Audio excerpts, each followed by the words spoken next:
Descend on Stonehenge. They ask the age-old questions about this mysterious monument. Who built it? How was it built? And why? To find out, archaeologists are studying Stonehenge with new tools and new eyes. By constructing Stonehenge, these people were creating something which had never been created before. It's a bit like their own space program. There's a new theory about the meaning of Stonehenge. When I say a lot of bone, it's about the nature of eternity, the meaning of life and death. That's a nice long piece of fibula. I would think we're going to get at least 50 individuals in here. An ancient world is coming back to life. this is an extraordinary time for Stonehenge. We're beginning to understand it in a way we've never been able to do before. The secrets of Stonehenge, revealed right now on Nova.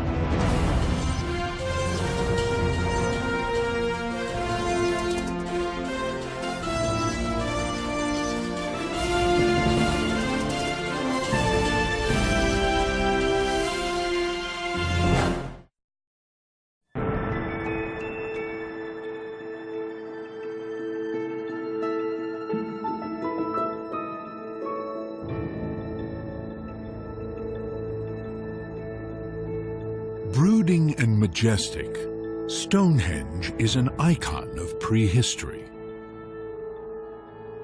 It dates back to a time before Egypt built its pyramids, to the Stone Age in Britain. Time has taken its toll, but this monument remains a marvel of ancient engineering. A circular ditch and bank surround the stones. Upright stones tower over 20 feet and weigh up to 45 tons.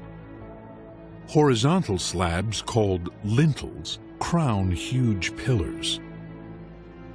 All these giants are made of sarsen, a local sandstone harder than granite. Yet they were carved and fitted like woodwork. Uprights were tapered and topped with knobs. These fit hollows on the bottoms of lintels. Curved lintels, joined by tongue and groove, formed a nearly perfect circle.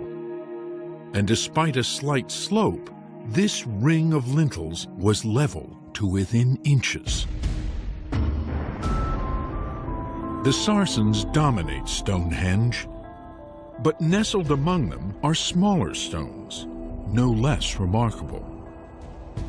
Geologists determined these are bluestones, transported here from Wales, at least 150 miles away.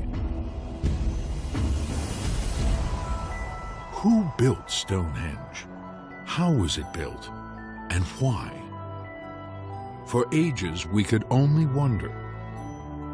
Now, a new age is beginning.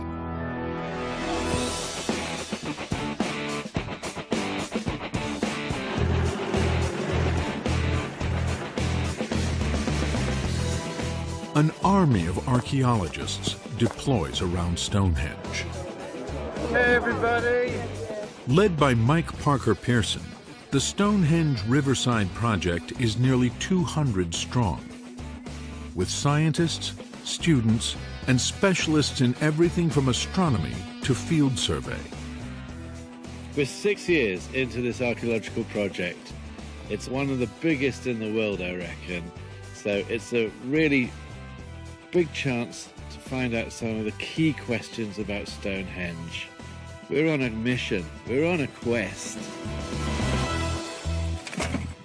It's a quest to reconstruct the ancient world that gave rise to Stonehenge and resurrect the people who built it. The strategy is to dig not just at Stonehenge, but throughout the surrounding landscape.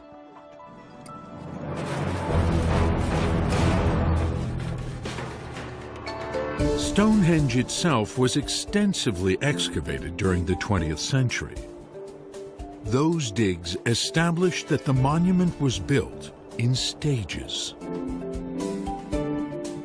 Prehistoric people chose a rolling stretch of Salisbury Plain. And around 3000 BC, they dug a ditch, a bank, and a ring of 56 pits into the underlying chalk of the plain. These pits probably held the bluestones, brought all the way from Wales. Then, some 500 years later, the colossal sarsen stones were installed. The bluestones were pulled from their outer ring and rearranged among the sarsens. Several other stones completed the monument. And later, parallel banks would define a processional avenue that stretched all the way from Stonehenge to the River Avon.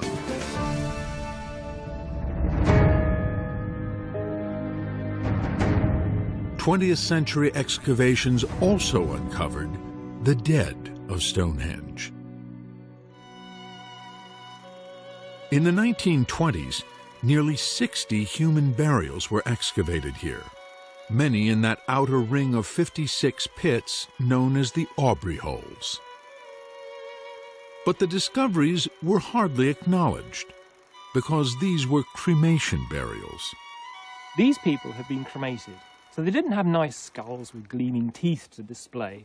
They had bundles of ash and bits of broken, burnt bone. The archaeologists weren't interested in those as objects. At that time, it was firmly believed that there was nothing you could learn from looking at cremated bone. Not a single museum in Britain wanted the bones, so in 1935, they were reburied in Aubrey Hole number 7. The idea that Stonehenge was actually one of, if not the biggest cremation cemetery in early prehistoric Europe, just disappeared into the ground, into Aubrey Hole 7, and was forgotten about. The bones were left undisturbed until today. Mike Parker Pearson has come to retrieve the dead of Stonehenge. To him, they represent a treasure trove of information. With closer analysis of those remains, even though they're burnt, we can work out people's approximate ages. We may be able to work out if they're male or female. We may even be able to find out more about their standard of life. So it's a really important opportunity to learn about the Stonehenge people. Records from 1935 state the bones were placed in 4 burlap bags and buried with a commemorative plaque.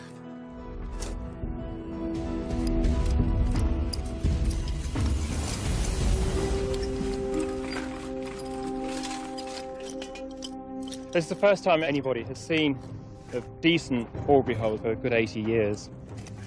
It's quite impressive, but it's what's underneath it, it's lower down, that's what we're most interested in. And we're getting close. So. Oh, look. What's that? Is it? Suddenly, they spot a tiny piece of bone. Yep. It's burnt bone, yeah. There's more. It's all over the place. The burlap bags that contained the bones have rotted away. I think we've just got to very carefully loosen the soil bit by bit. Is it desperately uncomfortable? Yeah, it is quite. Yeah. So we're just going to take it in turns and do as long as each of us can stand. Till the blood rushes to your head and you start to feel faint. That's already happened. Here we go, here we go. Oh, look what I found. The blood. There it is. Read it out for us. Most of these bones were dug up in the years 1921, 1922, 1923, reburied 1935. Yeah, but actually it doesn't tell us anything we don't know, does it? I know, but isn't it nice? We finally reached the bone layer. I think we were all hoping that the two men who buried these bones for posterity would actually put them in decent containers. But all we're really looking at is very loose cremated bone.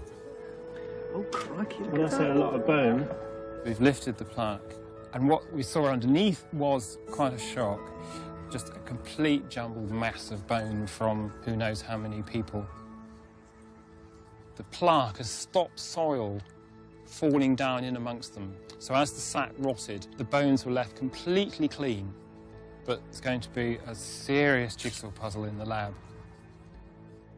I was hoping it was going to be easy, but this is the worst case scenario. Little remains of the people of Stonehenge.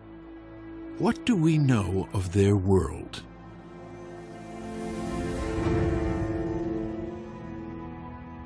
Around 3000 BC, the age of the pharaohs begins in Egypt. The first cities are flourishing in the Near East with writing and wheeled vehicles.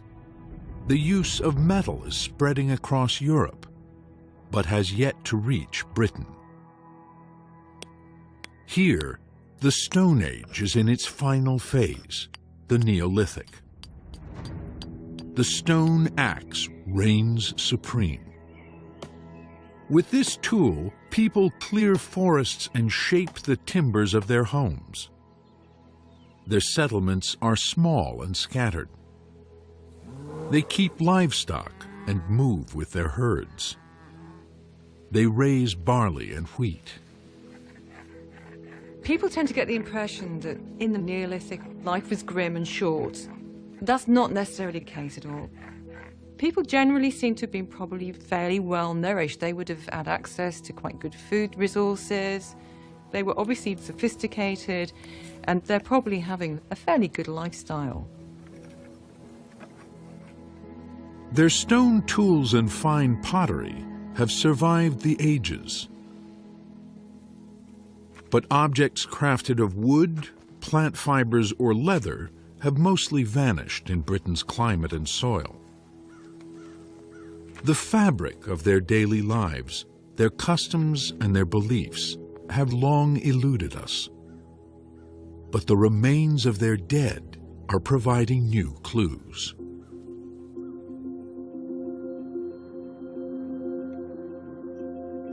At Aubrey Hole number 7, Jacqueline McKinley joins the excavation effort. An expert on ancient human remains, she quickly spots individual features. That's a nice long piece of fibula. Brilliant. Probably second or third molar. That's the back of the skull, look. In fact, that's a chap. That's a male. Jolly good. It's a very important collection. We're in a very important place. Although it looks like a mass, by separating out the different skeletal elements, we can work out how many people there were in there, and the sex and the age of those individuals. Looking at the amount of material we've got, I would think we're going to get at least 50 individuals in here.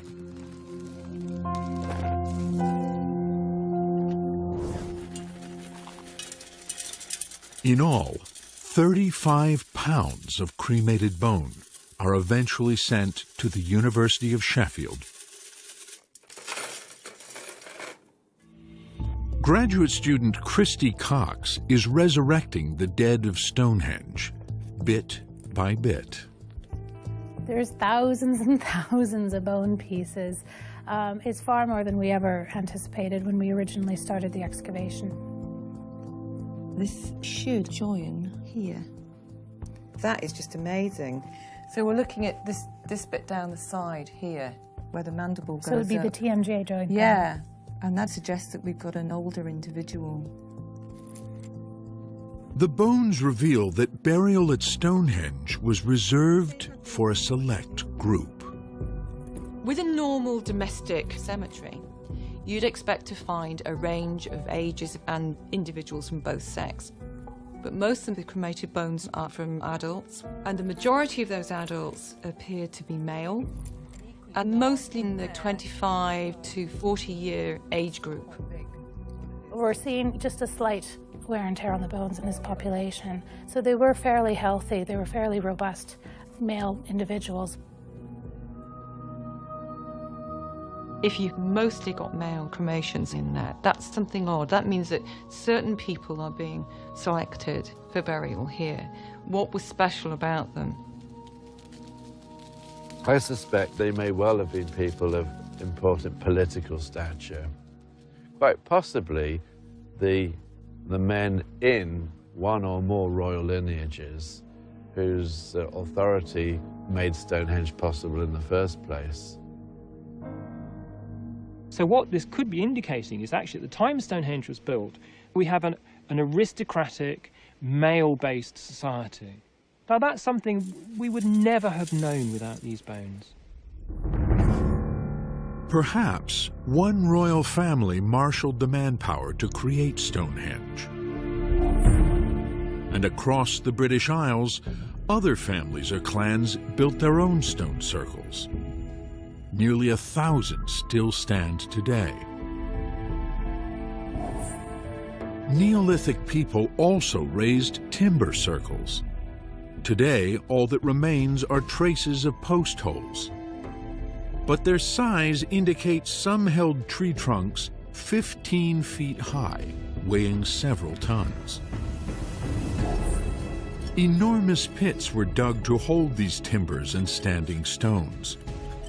And many circles were enclosed by a circular ditch and bank, an earthwork known as a henge. How did people with Stone Age technology manage to build on such a vast scale?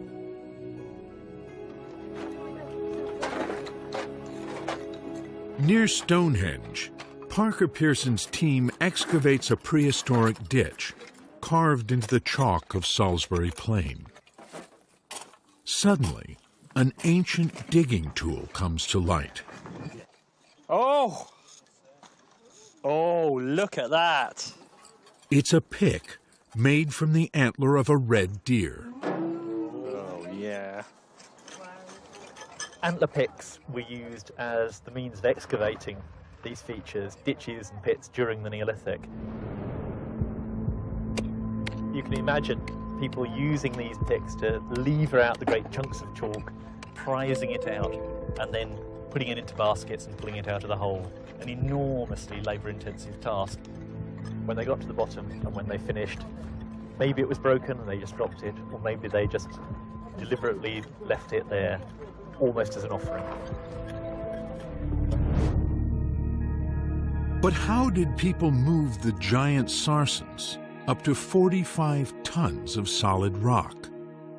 How did they raise lintels to the tops of those gate-like structures called trilithons? To archaeologist Mike Pitts, the process involved manpower and myth. We're about 20 miles north of Stonehenge, and this area is probably where all the big stones, the sarsens at Stonehenge, came from. This landscape now looks very much as I think it would have been in the Neolithic. So we have the trees, we have the forests growing, expressing life, and we have the stones in thousands lying largely under the ground like bodies. These are places that could be repositories of superstition, of myth and fear and danger.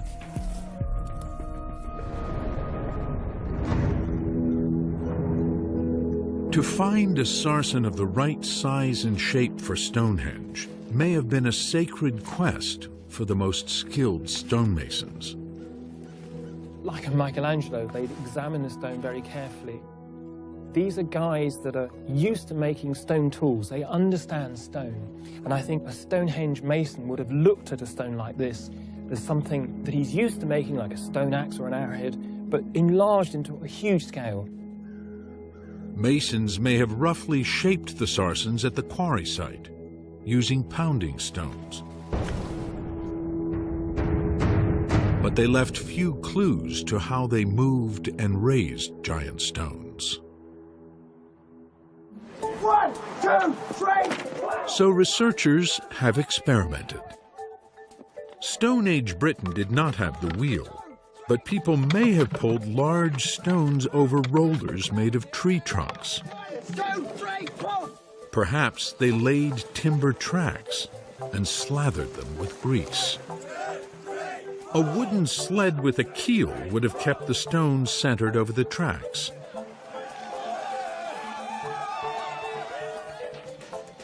Raising a giant stone involved somehow tipping it into a giant hole. 1, 2, 3, whoa! Lintels may have been pulled up ramps and levered into place. All these techniques are plausible. There's just no evidence they were actually used. Now, there's a new theory. Andrew Young became obsessed with carved stone balls during graduate work at the University of Exeter. Some of these prehistoric objects are elaborately engraved, but many are unadorned. Most have been found in northeast Scotland, an area known for its stone circles. These artifacts defy explanation. People had said they might be weapons or for throwing or possibly pounding vegetables, kinds of things that you could do with a portable stone object. Nothing that anybody had really said about them satisfied my question, what are they for? Young taught himself to carve replicas and pondered one strange fact. Many carved balls, engraved and plain, have exactly the same diameter. Large numbers that are identical in size to the millimetre. And why would they need to be identical in size? And that just gave me that eureka moment. Wow, if you're going to use them as a wheel, you need them to be the same size. Andrew Young had a vision of Stone Age ball-bearing technology. For his PhD thesis, he's testing his idea at a farm near Stonehenge. So this one's high. He's joined by a team of fellow students and his graduate advisor, Bruce Bradley, an authority on experimental archaeology. All right, let's move them back towards each other. Andy brought this theory to me. I was astounded because it just made sense. It's just so obvious. Why didn't somebody think of this before? With rails made of Douglas fir, they'll build 80 feet of track. It's not straight, though. Each rail has a channel cut into it to hold granite balls hand-finished to a precise 75mm diameter. They'll also use wooden balls. During the time of Stonehenge, people were skilled at carving stone and wood and could have produced all these components. That's a lot better. Instead of a giant stone, the team has 25 tons of gravel, and Andrew Young has his concerns. I'm really worried about the type of wood we used. They would probably have used oak in the Neolithic. We haven't been able to use oak because of the cost. The wood we've got is perhaps too soft. They build a platform, a crib to straddle the rails and carry the weight. The worst fear would be that we'd get just a couple tons on there and we couldn't push it anywhere. There's a lot of unknowns right now, and that's what experiments are all about. They load 3.3 tons, roughly the weight of a bluestone at Stonehenge. 1, 2, 3, go.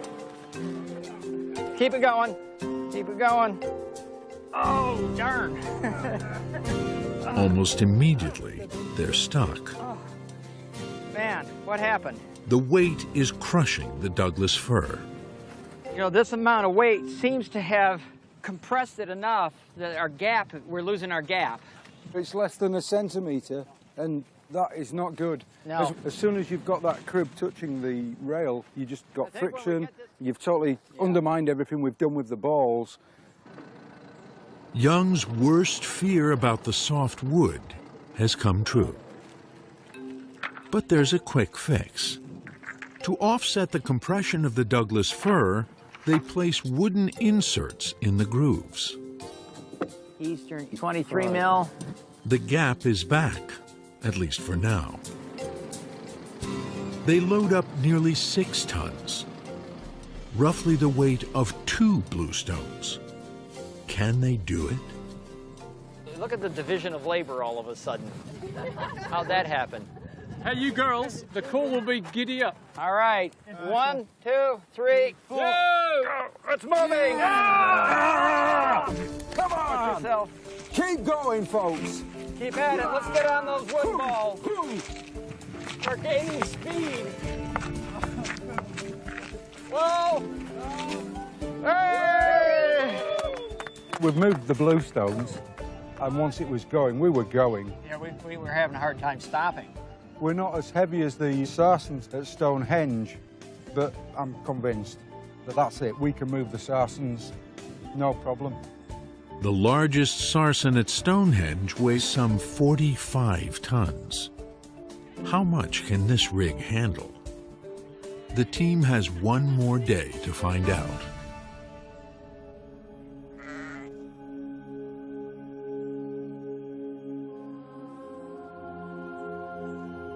Moving the sarsens was just one challenge for the builders of Stonehenge. They also had to carve these giants to fit together. How did they achieve such precision? Just outside Stonehenge, Parker Pearson's team noticed small pieces of sarsen emerging from, of all things, molehills. The little molehills allowed us to see that there was sarsen under the ground as little chips were dug up by these little furry creatures. A small trench revealed an astonishing carpet of stone fragments, debris from the dressing of giant stones. The stone dressing trench has produced fantastic surprises. This is where the stones were lying and having their faces trimmed and bashed, and we've been able to find in that tiny trench 50 hammerstones. This is the hammerstone. It actually fits quite nicely in the hand, as it turns out. And you can see all the pitting around the outside, where it's been banging against something. The Neolithic builder would literally have stood alongside the stone to do the more fine-scale work. It's going to take ages just to get that fine shape. Stonehenge is an expenditure of labour on a grand scale. You know, it's easy for us to forget that these people were creating something which had never been created before. It's a bit like their own space program. Stonehenge is a masterpiece of Stone Age technology. To find out,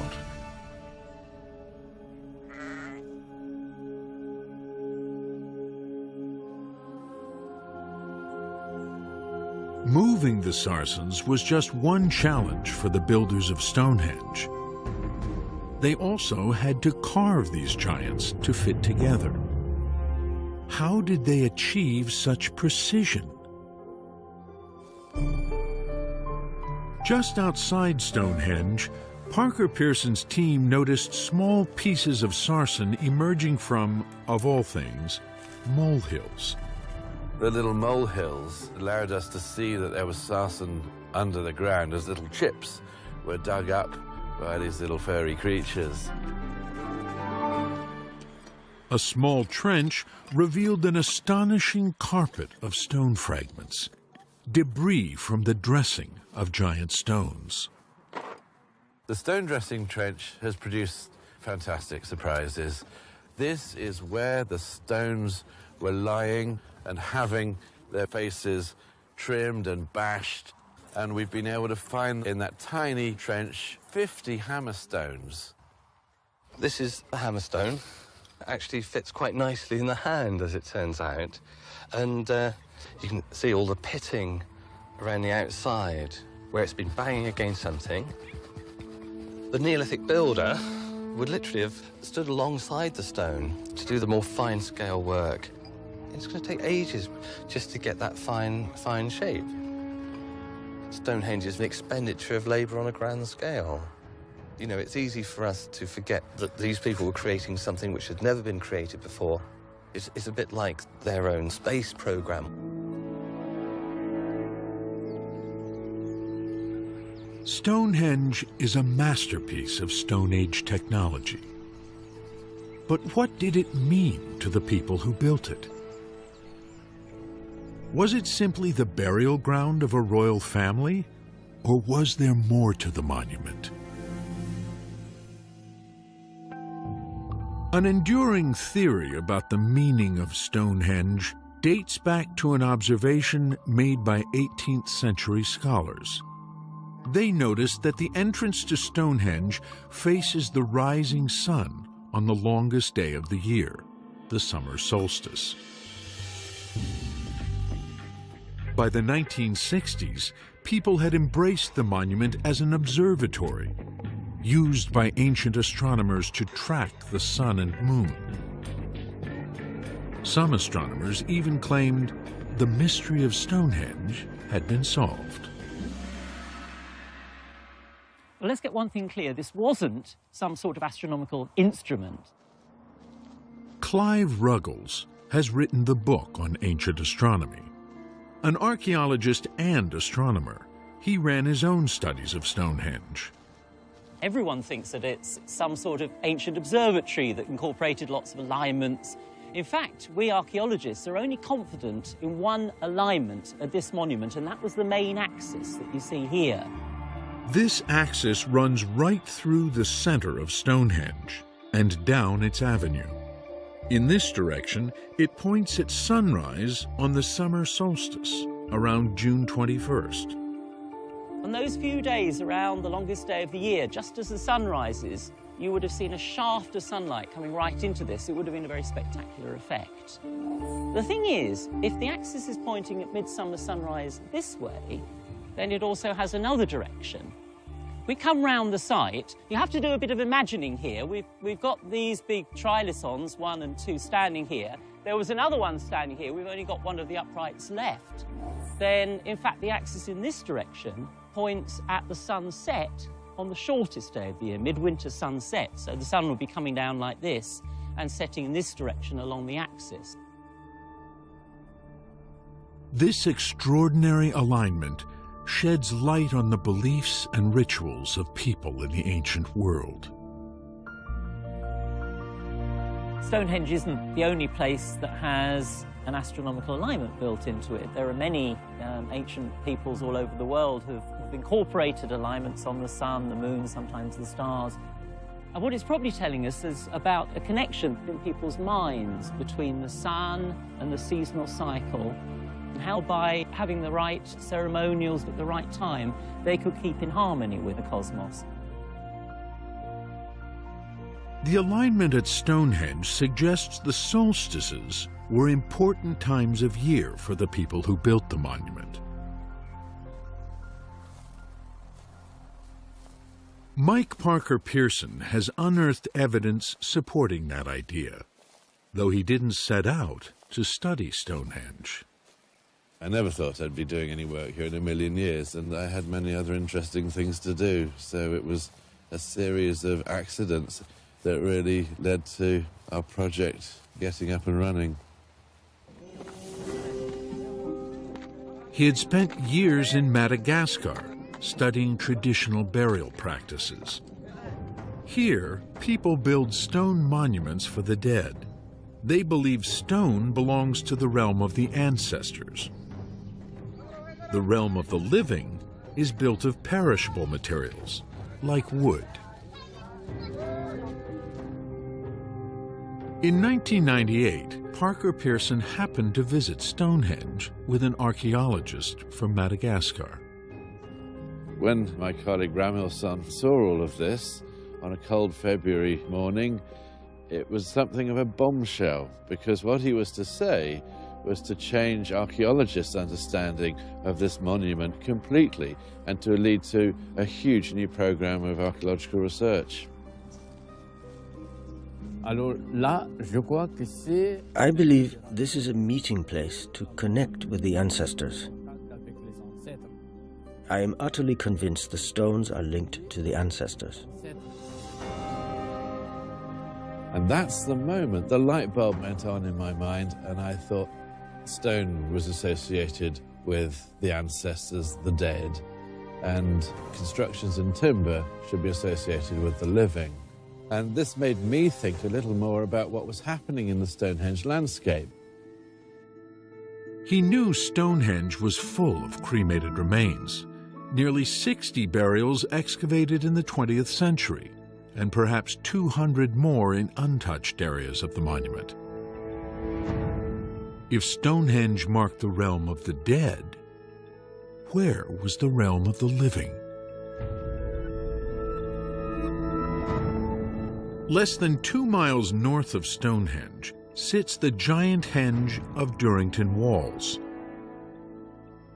In the 1960s, when a road was cut through this henge, archaeologists discovered the post holes of a timber circle, nearly identical in size to Stonehenge.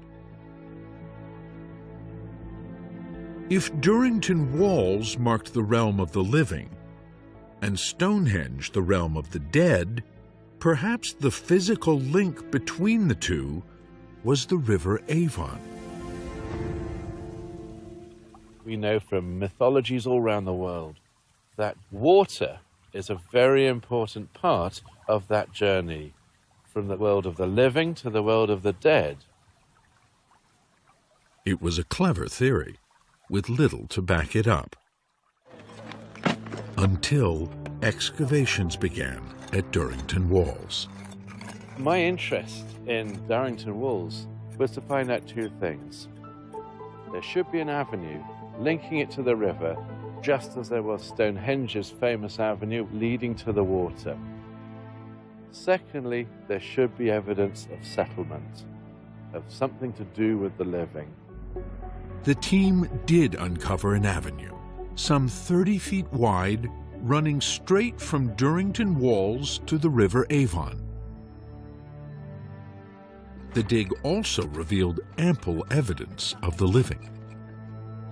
We've actually found the floor of a house. Now, it's only 4 meters that way by 4 meters this way. It has stake holes along its sides, so timber facade covered with chalk plaster. It's the first time we have found the floor layer for a Neolithic house anywhere in England. We can actually walk on the very surface that people walked on 4,500 years ago. The floors of 8 other houses came to light. They were built around 2500 BC, the same time the Sarsens were put up at Stonehenge. Hundreds of other dwellings probably filled Durrington Walls, clustered around the timber circle. I think we could be looking at this entire area covered in houses, perhaps with a central open area, forming the largest village in Northern Europe at that time. But people didn't live here year-round. They came for special occasions. In between the houses, the team found huge piles of pig and cattle bones. We find a lot of them still joined together, so they must have been thrown away while there was still soft tissue holding them together. What this is telling us is that these are people who are feasting. A clue to the timing of these feasts turned up in the astronomical alignment of Durrington Walls. On the morning of the winter solstice, the timber circle pointed at the rising sun. And at the end of the day, Stonehenge framed the setting sun. 6 months later, the direction was reversed. On the summer solstice, Stonehenge and its avenue aligned with sunrise, and the avenue at Durrington Walls aligned with sunset. The two monuments were linked on the summer and winter solstices. On these days, crowds may have traveled along the river, moving between the realm of the living at Durrington Walls and the realm of the dead at Stonehenge. Some may have cast the ashes of their dead into the sacred waters, a gesture of devotion. Perhaps royal burials were held at Stonehenge during these seasonal feasts.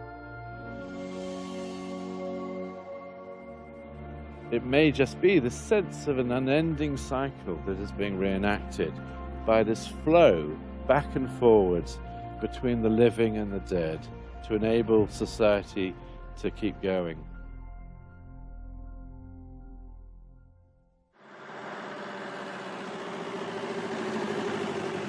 Parker Pearson had discovered traces of an ancient belief system etched into the landscape around Stonehenge. But one question still lingered about the monument's location. Why was Stonehenge built on such an unremarkable patch of countryside, not on a ridge or hilltop? The answer may lie hidden beneath the surface of the Stonehenge Avenue, the great processional route leading to the River Avon. This feature was mapped by running a small electric current through the soil and measuring its resistance. The technique can detect structures under the surface. It picked up a series of mysterious grooves running beneath the avenue for more than 200 yards. Parker Pearson was convinced these grooves were the remains of a man-made structure older than the avenue. His team opened a shallow trench to investigate. It runs over there. Yeah. I was convinced we were going to find evidence for gullies that contained vertical timber posts, something like that, and I was bitterly disappointed because they were entirely natural. Soil specialists determined that these grooves were formed between two natural ridges in the landscape. During the last ice age, these ridges funneled rainwater and snowmelt between them.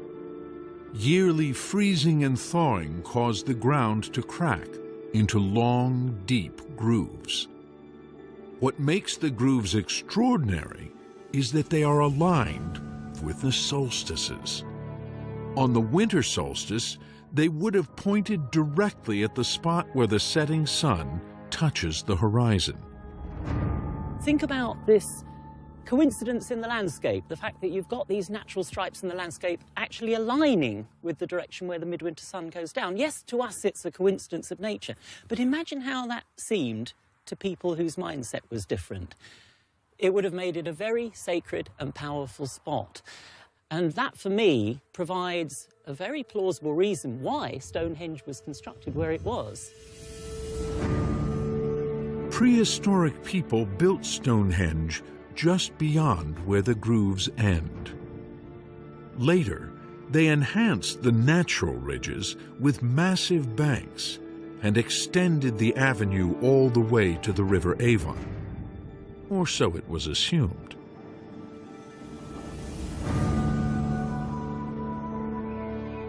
No one had ever excavated the riverbank where the avenue ought to end, just beyond a row of country estates. So Parker Pearson brought his team.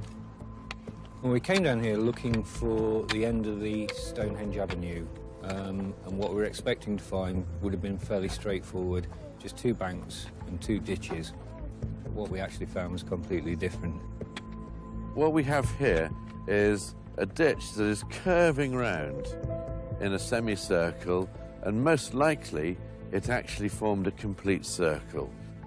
Maybe it's marking off a venerated space. Maybe there's even a standing stone that once stood in this spot. Maybe there are special things here that the avenue is actually leading to by the river. It will take more digging to get to the bottom of this mystery. Will that go through there? Not far from the Riverside Trench, Andrew Young and his team continue to test his system for moving giant stones.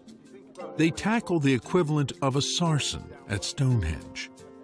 These range from 7 to more than 40 tons. Slack.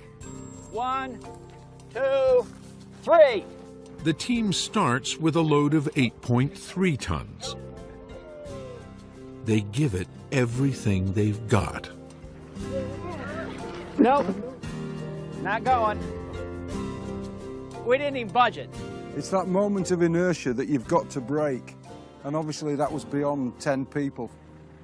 Some theories claim hundreds of people were involved in pulling giant stones. Young is convinced oxen did the heavy work. For now, he'll settle for a tractor. A gauge will measure how much force it takes to get this load moving. There it goes. Keep it going. A little faster. Woo! Yeah! Yeah! All right. Let's have a look at that gauge. Just over 1.2. 1.2. That's very good. Young figures this would have been a snap for about a dozen oxen. So what's happened there? The insert is obliterated. The spacers are breaking down. It's too soft. But Young wants to try one last load. What we could do is take off the top two, build the other crib and spread the weight out more. Redistribute it. I think that's the plan. Yeah. Yeah.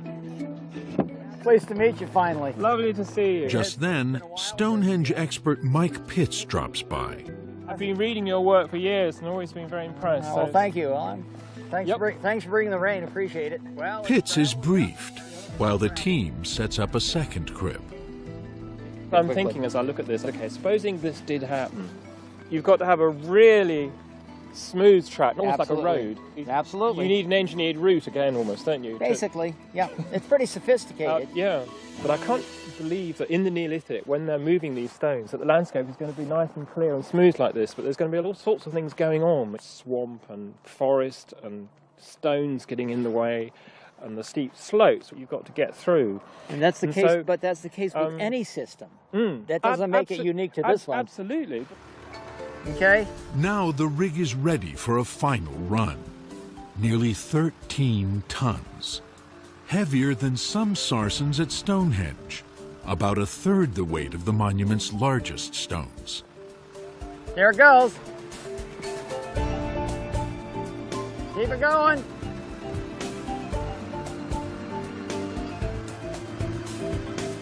Keep it going. Keep it going. Uh-oh. Stop! What happened? Did you... It just sort of went down, and I think it went down. I don't know where it went down. Picked them all up. The wood's bent now.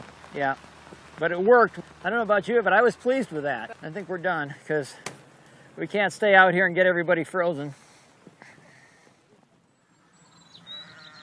The sky's clear for a few afterthoughts.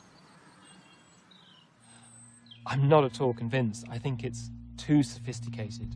We don't need that level of complexity to move Stonehenge. The more complex you make it, the more likely it is to go wrong. I think a lot of times we think of people that live in simple cultures as we define them don't have a science because it's not written down or it's not formulaic, but these people's technology is their science. I'm satisfied that my initial idea seems to work on a big scale. So I'm just happy it's all gone the way it has, because you don't know until you try. For all we know, the builders of Stonehenge used techniques no modern researcher has yet imagined. If only we could excavate the Neolithic mind.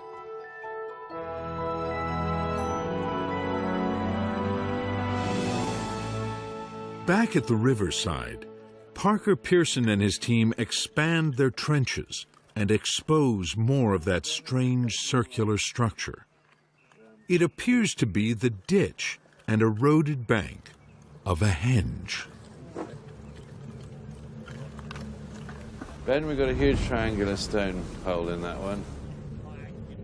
In its center, they make a spectacular discovery.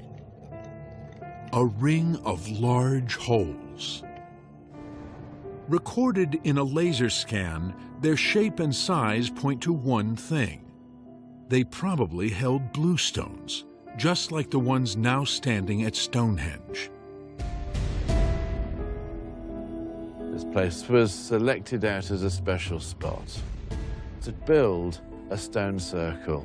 And to do that, with antler picks, they had to dig a circle of holes. And the hole in front of me, they've created almost a nest of flint nodules to form a base to support the stone coming in on top of it.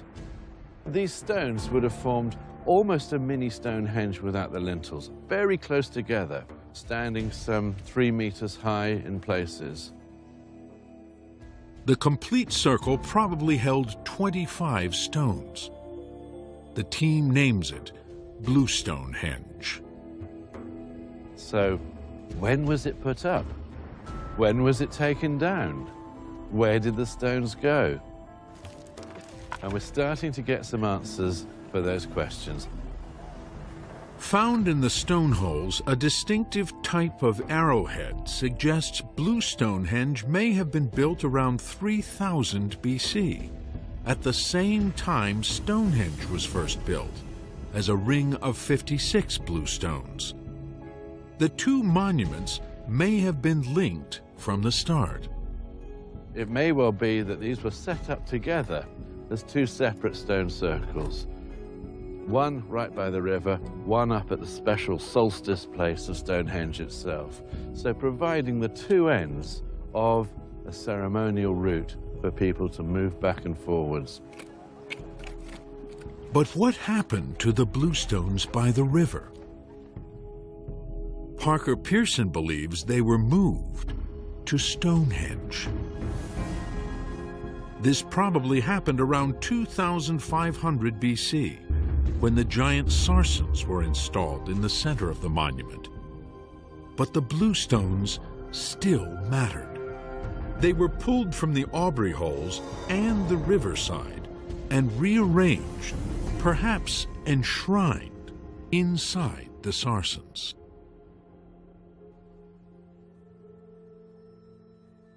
To the people who built and rebuilt Stonehenge, what did the bluestones mean?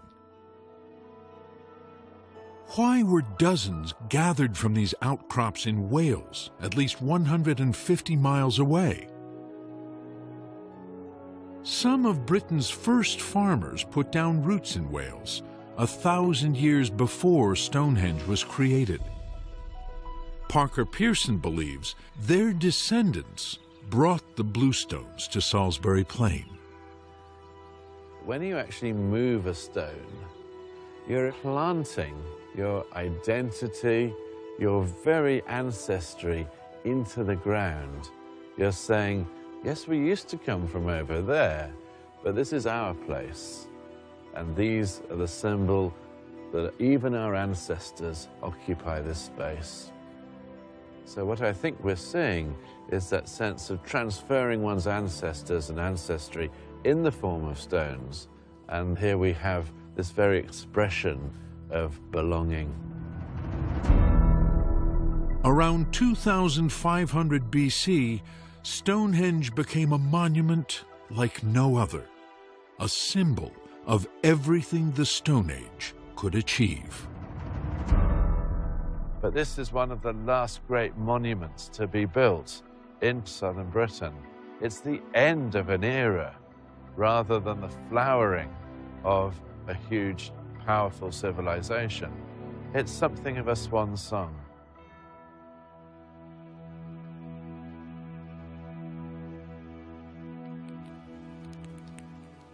As Stonehenge reaches its